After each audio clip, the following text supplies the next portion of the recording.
ஓய்வு பெற்ற நீதிபதி திரு பாரதிதாசன் அவர்களை சந்தித்தோம்.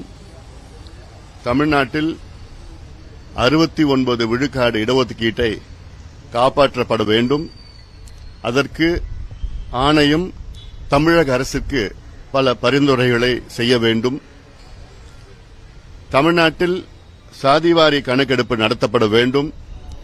அதிலும் குறிப்பாக பீகார் மாநிலத்தில் நடத்தப்பட்ட அந்த இந்தியன் ஸ்டாட்டிஸ்டிக்கல் ஆக்ட் 2008 அந்த சட்டத்தின் கீழ் அங்கே கணக்கெடுப்பு நடத்தி அது பீகாருடைய உயர்நீதிமன்றம் அதை அனுமதித்திருக்கிறது. அதேபோன்று தமிழ்நாட்டில் உடனடியாக எடுக்க வேண்டும். இல்லையேன் தமிழ்நாட்டில் 69 விழுக்காடு இடஒதுக்கீடு உச்சநீதிமன்றத்தால் ரத்து செய்யப்படும். இந்த ஆபத்து நிலவிக் கொண்டிருக்கிறது. இந்த 69 விழுக்காடு இடஒதுக்கீட்டிற்கு மேல் கத்தி தொங்கிக் கொண்டிருக்கிறது. 2010 உச்சநீதிமன்றம் இந்த வழக்கு போன பிறகு உச்சநீதிமன்றம் தலைமை நீதிபதி அவர்கள் 2010 தமிழ்நாட்டிற்கு ஏன் 69 விழுக்காடு இடஒதுக்கீடு கொடுக்க வேண்டும், இன்னும் ஓராண்டிற்குள் தமிழக அரசு ஜாதிவாரி கணக்கெடுப்பு நடத்தி டேட்டாவை தரவுகளை கொண்டு வர வேண்டும், ஓராண்டிற்குள் கொண்டு வர வேண்டும் என 2010 உச்சநீதிமன்றம் தீர்ப்பு கொடுத்தார்கள். ஆனால் அதன் பிறகு எந்த அரசும் நடவடிக்கை எடுக்கப்படவில்லை. இப்பொழுது இந்த வழக்கு உச்சநீதிமன்றத்தில் மீண்டும் வந்திருக்கிறது. இந்த வழக்கை உச்சநீதிமன்றம் என்றைக்கு வேணாலும் எடுக்கலாம். எடுத்தார்கள் என்றால் அவர்கள் கேட்கின்ற முதல் கேள்வி, தமிழ்நாட்டிலே டேட்டா இருக்கிறதா, தரவுகள் இருக்கிறதா, ஏன் 69 விழுக்காடு தொடர வேண்டும் என்று தரவுகள் இருக்கிறதா என்று கேட்பார்கள். நிச்சயமாக இல்லை. பழைய தரவுகள் தான் இருக்கிறது, புதிய தரவுகள் இல்லை. இதற்கு முதலமைச்சர் அவர்கள் உடனடியாக இந்தியன் ஸ்டாட்டிஸ்டிக்கல் ஆக்ட் படி சர்வே எடுக்க வேண்டும். முதலமைச்சர் சொல்றாரு எங்களுக்கு அதிகாரம் இல்லைன்னு. அது தவறானது. அது சட்டமன்றத்துக்குள்ள சொல்றது இன்னும் தவறானது. தமிழ்நாடு அரசுக்கு முழு அதிகாரம் இருக்கிறது. இந்த அதிகாரம் இருக்கிறது என்று உச்சநீதிமன்றம் அவர்கள் தீர்ப்பில் 2 முறை சொல்லியிருக்கின்றார்கள். நான் சொல்லல. தமிழக அரசுக்கு தரவுகளை சேகரிக்க அதிகாரம் இருக்கிறது என்று உச்சநீதிமன்றம் 2 முறை தீர்ப்பு வழங்கியிருக்கிறது. ஒரு தீர்ப்பு 2010, அடுத்த தீர்ப்பு 2022. இந்த 2 தீர்ப்பிலும் உச்சநீதிமன்றம் தெளிவா சொல்லியிருக்கிறாங்க, தமிழக அரசுக்கு கணக்குகள் எடுக்க, தரவுகள் எடுக்க அதிகாரம் இருக்கிறது என்று. ஆனால் முதலமைச்சர் சட்டமன்றத்தில் எங்களுக்கு இல்ல, அதிகாரம் இல்ல, மத்திய அரசு தான் எடுக்கணும். மத்திய அரசு எடுக்கிறது சென்சஸ், நாங்க கேட்கறது சர்வே. எது எடுத்தாலும் கணக்கெடுப்பு தான். சர்வே எடுத்தாலும் கணக்கெடுப்பு தான், சென்சஸ் எடுத்தாலும் கணக்கெடுப்பு தான். சென்சஸ் எடுத்தா கணக்கெடுப்பு முழுமையா வராது. இது தேசிய மத்திய அரசு எடுக்கிறதுனா அந்த கணக்கெடுப்பு முழுமையா வராது. நாங்க கேட்கறது சர்வே எடுத்து மாநில அரசு எடுத்தாதான் அது முழுமை அடையும். இப்போ ஒரு உதாரணம், மலை குறவர் சமுதாயம் இருக்கு. இந்த மலை குறவர் சமுதாயம் தமிழ்நாட்டில் எத்தனை பேர் இருக்கிறாங்க இன்னைக்கு வரைக்கும் தெரியாது. அவங்க என்ன நிலையில இருக்கிறாங்கன்னு தெரியாது. மத்திய அரசு கணக்கெடுப்பு நடத்தினாங்கன்னா மொத்தம் எத்தனை பேர் மலை குறவர் இருக்கிறாங்க தான் தெரியும். ஆனா மாநில அரசு எடுத்தாங்கன்னா, சர்வே எடுத்தாங்கன்னா அந்த மலை குறவர்களுக்கு வீடு இருக்கா, படிச்சிருக்கிறாங்களா, எத்தனை பேர் வேலைக்கு போயிருக்கிறாங்க, எங்கெங்க இருக்கிறாங்க, அரசு வேலையில் எத்தனை பேர் இருக்கு, நிலம் இருக்கா, எல்லாமே எடுக்கிறது சர்வே. இது மாநில அரசு தான் எடுக்கணும். அப்போ ஒரு முதலமைச்சர் நான் எடுக்க மாட்டேன், அதிகாரம் இருந்தும் நான் எடுக்க மாட்டேன்னு சொல்றாருன்னா, அப்போ ஸ்டாலின் அவர்களுக்கும் சமூக நீதிக்கு சம்பந்தம் இருக்கா? இல்லையே. அப்ப சமூக நீதியை பத்தி பேசாதீங்க. இந்நேரம் கலைஞர் அவர்கள் இருந்திருந்தாருன்னா ஒரு நிமிடம் கூட யோசிக்க மாட்டார். அடுத்த நிமிடமே கையெழுத்து போட்டு இன்னைக்கு கணக்கெடுப்பு நடத்துங்கன்னு சொல்லியிருப்பார். ஏன்னா கலைஞர் அவர்கள் உண்மையிலே சமூக நீதி உணர்வு அதிகம் இருந்தது. ஆனா அவருடைய மகன் ஸ்டாலின் அவர்களுக்கு சமூக நீதி உணர்வு இருக்கா இல்லையான்னு எங்களுக்கு சந்தேகமா இருக்கு. அவரை பாக்குறப்பெல்லாம் ஒரு முறை நான் இது வரைக்கும் 3-4 முறை பார்த்திருக்கிறேன். பாக்குறப்ப நிச்சயமா நாங்க செய்வோம் நிச்சயமா செய்வோம்னு சொல்லியிருக்கிறார். ஆனா இப்ப சமீபத்தில் சட்டமன்றத்தில் எங்களால முடியாதுன்னு சொல்றதுக்கு என்ன காரணம்? கடந்த 2 ஆண்டு காலமா நாங்க பார்த்திருக்கிறோம். எங்க மருத்துவர் ஐயா பாக்குறாரு, நாங்க எங்களுடைய சட்டமன்ற உறுப்பினர்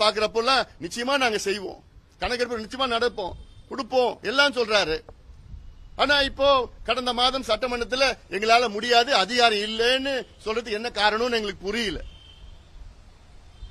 அதனால இன்னைக்கு நாங்க பார்க்க வந்தது பேக்வர்ட் கிளாஸ் சேர்மன் கமிஷன் சேர்மனை பார்த்து அவர்கிட்டயும் வலியுறுத்தி இருக்கிறோம். என்னன்னு வலியுறுத்தி இருக்கிறோம்? 69 விழுக்காடு இடஒதுக்கீடை காப்பாத்துங்க, 10.5 இடஒதுக்கீடு கொடுங்க. ஏன்னா அவருக்கும் தெரியும், அவர் நீதி அரசர், ஓய்வு பெற்ற நீதி அரசர், அவருடைய சட்டங்கள் எல்லாம் தெரியுது. ஏன்னா தமிழ்நாடு பேக்வர்ட் கிளாஸ் கமிஷனுக்கு எல்லா அதிகாரமும் இருக்கு, எல்லா அதிகாரமும் இருக்கு. ஆமா, இப்போ இன்னொன்னு, தமிழ்நாடு இப்போ பேக்வர்ட் கிளாஸ் கமிஷன் வந்து புதுசா அது புது தலைவர் இந்த கமிஷன் புதுசா தொடங்கி இருக்கிறது வந்து 2022 நவம்பர் மாதம். அது இல்லாம ஆமா 2023 ஜனவரி மாதத்தில் அடிஷனல் டேர்ம்ஸ் ஆஃப் ரெஃபரன்ஸ் கொடுக்கறாங்க. அதுல வந்து உச்சநீதிமன்ற தீர்ப்பை சொல்லியிருக்கிறாங்க. While the state government has the competence to classify the Vannikula Kshatriyas or any other community or group of communities within backward classes as a particular class for the grant of special measures, there should be a reasonable basis for categorizing such communities into different sections from the rest of the communities within the MBCs and DNCs on grounds which cannot be superficial or illusory. The Commission shall examine the demands for internal reservation within the most backward classes and denotified communities in the light of observation made by the Supreme Court, in particular with reference to paragraph 68 and 78, to furnish a report to the government. அதனால supreme கோர்ட்டே வந்து சொல்லியிருக்கிறாங்க.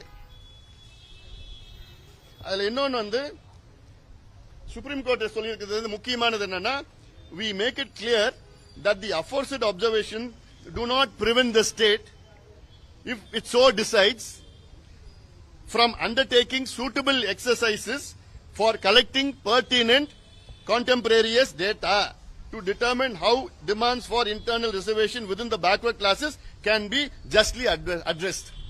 இது விட என்ன வேணுங்க? Supreme court judgement விட என்ன வேணும் உங்களுக்கு? சுப்ரீம் கோர்ட் ஜட்ஜ்மெண்ட்ல தெளிவா சொல்றாங்க என்னன்னு, மாநில ஸ்டேட்டுக்கு அதிகாரம் இருக்கு, தமிழக அரசுக்கு டேட்டா எடுக்கிறதுக்கு அதிகாரம் இருக்குன்னு சுப்ரீம் கோர்ட் ஜட்ஜ்மெண்ட் சொல்றாங்க. We make it clear that the aforesaid observations do not prevent the state, if it so decides, from undertaking suitable exercises for collecting pertinent contemporaneous data to determine how demands for internal reservation within the backward classes can be justly addressed.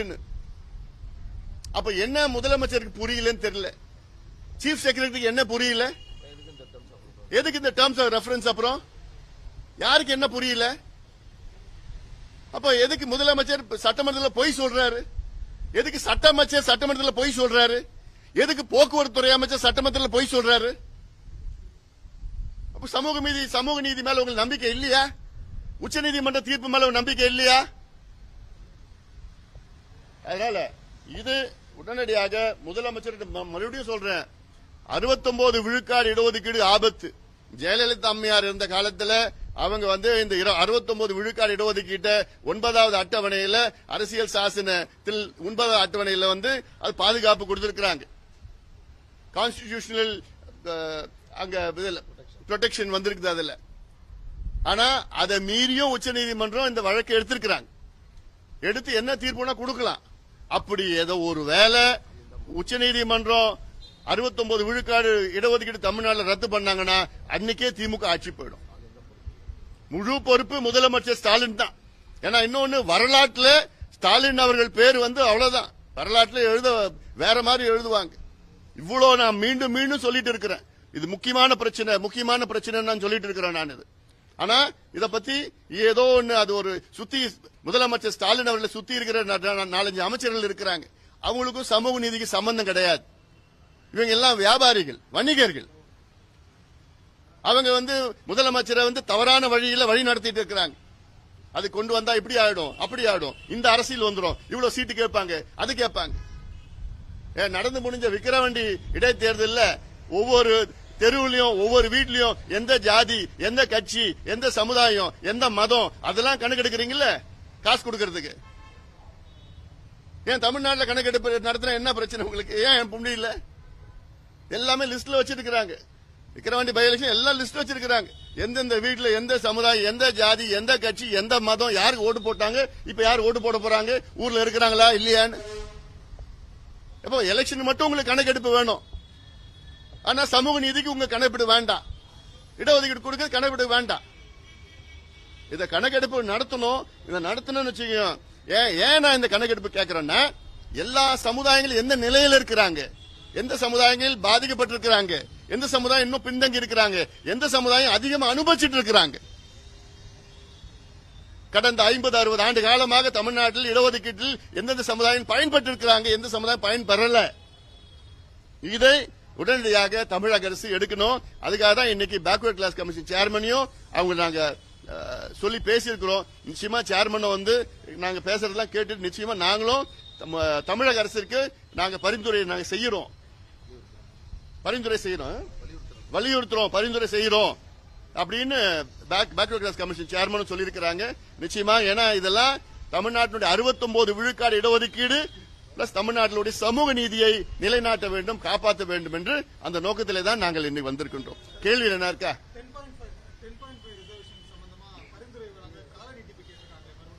என்ன கேட்டிருக்காங்க?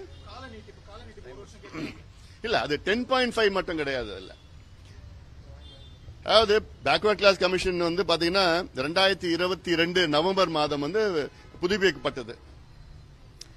அதன் பிறகு 3 மாதம் கால அவகாசம் கொடுத்தாங்க. அதுக்கப்புறம் இன்னொரு 3 மாதம் கொடுத்தாங்க. அப்புறம் 6 மாதம் கொடுத்தாங்க.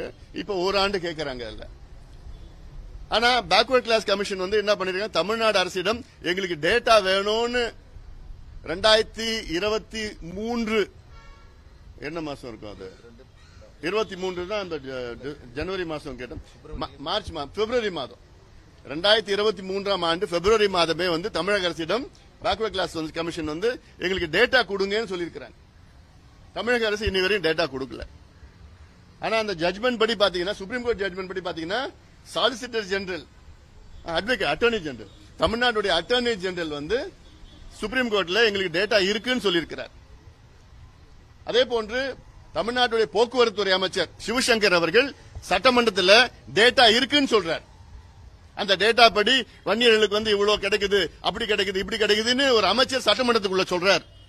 அப்போ தமிழ்நாடு அரசு டேட்டா வச்சுக்கிட்டு பேக்வர்ட் கிளாஸ் கமிஷன் டேட்டா கொடுக்காம இருக்கிறாங்க. அப்போ இதுதான் உண்மை நிலவரம்.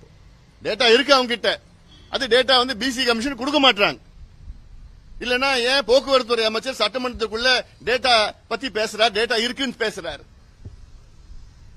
அதனால இந்த நீடிக்கிறது அதெல்லாம் அது அடுத்த கட்டம். உடனடியாக டேட்டா கொண்டு இருக்கிற டேட்டா கொடுங்க. இல்ல டேட்டா இல்லைன்னா சர்வே வந்து உடனடியாக தொடங்குங்க. பீகார்ல முடிச்சிட்டாங்க, இப்ப ஆந்திராவில் நடத்திட்டு இருக்காங்க, தெலுங்கானால நடத்துறாங்க, கர்நாடகால முடிச்சிட்டாங்க, ஒரிசால நடத்துறாங்க, ஜார்க்கண்ட்ல நடத்துறாங்க. இவ்வளவு மாநிலத்தில் நடக்கிறப்போ தமிழ்நாடுக்கு மட்டும் என்ன வேற? தமிழ்நாடு இந்தியாவில் தானே இருக்கு, வேற ஏதாவது நாட்டில் இருக்குதா? அந்த 69% இடஒதுக்கீட்டை வந்து முதலமைச்சர் வந்து பாதுகாக்கணும்னு சொல்றீங்க, உச்சநீதிமன்றத்தினால ஆபத்து இருக்குன்னு சொல்றீங்க. அது முதலமைச்சருக்கு இன்னும் தெரியாம இருக்குன்னு அதுதான் நான் கேட்கிறேன். இந்த கேள்வி அவர்கிட்ட கேட்கிறேன். நான் தெரியலையா இல்ல தெரிஞ்சோ நீ தெரியாம நடிக்கிறீங்களா? என்ன காரணம்? இவ்வளவு ஆபத்து இருக்குன்னு எல்லாருக்கும் தெரியும், ஆனாலும் இதை வந்து மெத்தனமா இருக்கிறீங்க. என்ன காரணத்துக்காக நீங்க கணக்கெடுப்பு நடத்த மாட்டீங்க? இப்ப இந்த 69 விட்டுருங்க. ஒரு முதலமைச்சர், சமூக நீதி உணர்வுள்ள ஒரு முதலமைச்சர், தமிழ்நாட்டில் உள்ள சமுதாயங்கள் எந்த நிலையில் இருக்குன்னு அடிப்படை அது தெரிஞ்சுக்கிறது முதலமைச்சருக்கு விருப்பம் இல்லையா? யார் வந்தாலும் தமிழ்நாட்டில் இவ்வளவு ஒரு மீனவர் சமுதாயம், இந்த சமுதாயம் எப்படி இருக்கிறாங்க, என்ன நிலையில இருக்கிறாங்க, குறவர் சமுதாயம் இருக்கிறாங்க, அவங்க எந்த நிலையில இருக்கிறாங்க, இதெல்லாம் ரொம்ப ரொம்ப ரொம்ப ரொம்ப லம்பாடி சமுதாயம் இருக்காங்க, அவங்க எந்த நிலையில இருக்கிறாங்க, எல்லாம் ஒரு தெரிஞ்சுக்கிறதுக்கு ஆர்வம் இல்லையா முதலமைச்சருக்கு? இந்தியன் ஸ்டாட்டிஸ்டிக்கல் ஆக்ட் படி அதெல்லாம் தெரிஞ்சுக்கலாம். அதுதான் நான் சொல்றேன். அவர் சுத்தி இருக்கிற 4-5 அமைச்சர்கள் இருக்கிறாங்க, அவங்களுக்கு சமூக நீதி சம்பந்தம் இருக்கா? இப்ப ஏவாவேலுக்கும் சமூக நீதி சம்பந்தம் இருக்கா? இல்ல கே நேருக்கும் சமூக நீதி சம்பந்தம் இருக்கா? இல்ல சேகர் பாபுக்கும் சமூக நீதி சம்பந்தம் இருக்கா? பொன்முடிக்கும் சமூக நீதி சம்பந்தம் இருக்கா? இல்ல. இவங்க தான் சுத்தி சுத்தி அவரை வழி நடத்திட்டு இருக்கிறாங்க தவறான இதுல. இவங்க அந்த கணக்கெடுப்பு நடத்திட்டீங்கன்னா இவங்க இந்த சமுதாயம் எவ்வளவு சீட்டு கேட்கும், இவ்வளவு எம்எல்ஏ கேட்பாங்க, இல்ல இவ்வளவு மாவட்ட செயலர் கேட்பாங்க. இதுதான் காரணம். வேற என்ன காரணம்? அரசியல் காரணம். அதிகாரம் இல்லைன்னு சொல்றதெல்லாம் வந்து இது எனக்கு வேடிக்கையா பாக்குறேன்.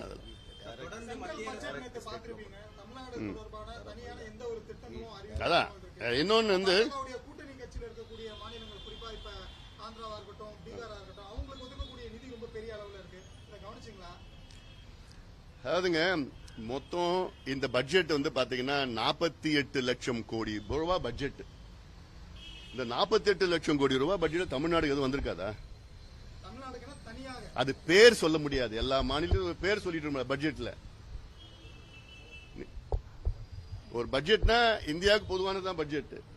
தமிழ்நாடுக்கு இதுதான், கேரளாவுக்கு இதுதான், கர்நாடகாவுக்கு இதுதான் அப்படின்னு ஒவ்வொரு மாநிலத்திலும் பேர் சொல்ல முடியாது. இன்னொன்னு, தமிழ்நாடுக்கு பாத்தீங்கன்னா இப்போ ரயில்வே பட்ஜெட் எடுத்துங்க, 2 லட்சத்தி, இப்ப நான் என்ன பண்ணுவாங்க, இதுதான் பேசுவாங்க. நான் இதுக்கு வந்து இது சம்பந்தமா நான் நாளைக்கு பேசுறேன். ஏன்னா இதுதான் முக்கியம் எனக்கு. ஆமா, இதுதான் முக்கியம். நீங்க அதுக்கு நான் அப்புறம் நாளைக்கு பேசுறேன். ஏன்னா ரயில்வே திட்டம் வந்து 2,62,000 கோடி தமிழ்நாடுக்கு போன கடந்த ஆண்டு ரயில்வே நிதி விட இந்த ஆண்டு அதிகமா வந்திருக்கு. இப்போ 100 இண்டஸ்ட்ரியல் பார்க் இந்தியாவில் தொடங்குறாங்க. அதுல தமிழ்நாடு வராதா என்ன? எல்லாம் இருக்குது.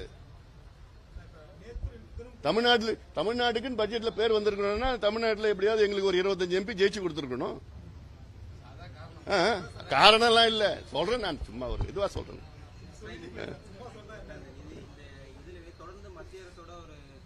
நான் இன்னும் ஒரு நாள்ல தமிழ்நாடுக்கு எவ்வளவு பட்ஜெட் வந்திருக்குன்னு உங்களுக்கு தெளிவா சொல்றேன். டேட்டா எடுத்துட்டு இருக்கிறோம். உங்களுக்கு எவ்வளவு பட்ஜெட் எந்தெந்த டிபார்ட்மெண்ட்ல இருக்கு, நிச்சயமா எங்களுக்கு வருத்தமா இருக்கு. நாங்க அதுல இன்னும் டேட்டா வரல. வந்த உடனே நான் நாளைக்கு எவ்வளவு தமிழ்நாடுக்கு இருக்குன்னு நான் உங்களுக்கு தெளிவு பண்ணேன். ஆமா, எங்களுக்கு தைரியமா சொல்லக்கூடியது. இப்போதைக்கு இந்த பிசி 69% பத்தி சொல்லுங்க. இதுதான் முக்கியம். இது பத்தி எது பத்தி ஹைலைட் பண்ணுங்க தெரியும் எனக்கு. திமுகவுக்கும் மத்திய அரசு இடையில எப்பவுமே ஒரு சின்ன மோதல் போக்கு நீடிச்சுட்டே இருக்கு. அதாவது இந்த 10.5% இடஒதுக்கீடு காரணமா காட்டி சாதிவாரி கணக்கெடுப்போ நீங்க சொல்ற மாதிரியான டேட்டாஸ் கலெக்ட் பண்றதை வந்து ஒரு டூலா யூஸ் பண்ணலாம். மத்திய அரசுக்கு எதிராக நான் இந்த 10 புள்ளி மட்டும் சொல்லிருந்தேன். 69 விழுக்காடு சொல்லிட்டு இல்ல. இப்ப நான் இங்க சொல்றது வந்து 69 விழுக்காடு இடஒதுக்கீடு ஆபத்து வந்திருக்கு. இப்ப முதலமைச்சர் நடவடிக்கை எடுக்கலாம். எப்ப நடவடிக்கை எடுக்க போறாரு தெரியல எனக்கு. மத்திய அரசுக்கு எதிரான ஒரு டூலா யூஸ் பண்றாங்க. இது எதிரான இவருக்கு அதிகாரம் இருக்கு. இந்த அதிகாரத்தை பயன்படுத்தணும் தானே. மத்திய அரசுக்கு என்னங்க? மத்திய அரசு எப்போங்க இப்போ சென்சஸ் எப்ப எடுக்க போறாங்க? இல்ல, வலியுறுத்தல நாங்க பண்ண போறோம். அது எங்க கடமை, நாங்க பண்ண போறோம். உனக்கு அதிகாரம் இருக்கு, நீ அதை பயன்படுத்த தானே. நிச்சயமா பண்ண போறோம். அது வேற. மத்திய அரசு எப்ப எடுக்க போறாங்க? சென்சஸ் எப்ப எடுக்க போறாங்க? 2026 தான் எடுக்க போறாங்க. ஆமா, கரோனால 21 எடுக்கல, 26 தான் எடுப்பாங்க. அப்ப 26 வரைக்கும் காத்துட்டு இருக்கணும் நம்ம. அதுக்குள்ள உச்சநீதிமன்றம் தீர்ப்பு வந்துருச்சுன்னா என்ன ஆகும்? அதனால அதிகாரம் வச்சிருக்கிறாங்க. பீகார்ல அதிகாரத்தை வச்சு எடுத்தாங்க. ஏன் உங்களுக்கு என்ன பிரச்சனை? ஏன் எடுக்க மாட்டீங்க?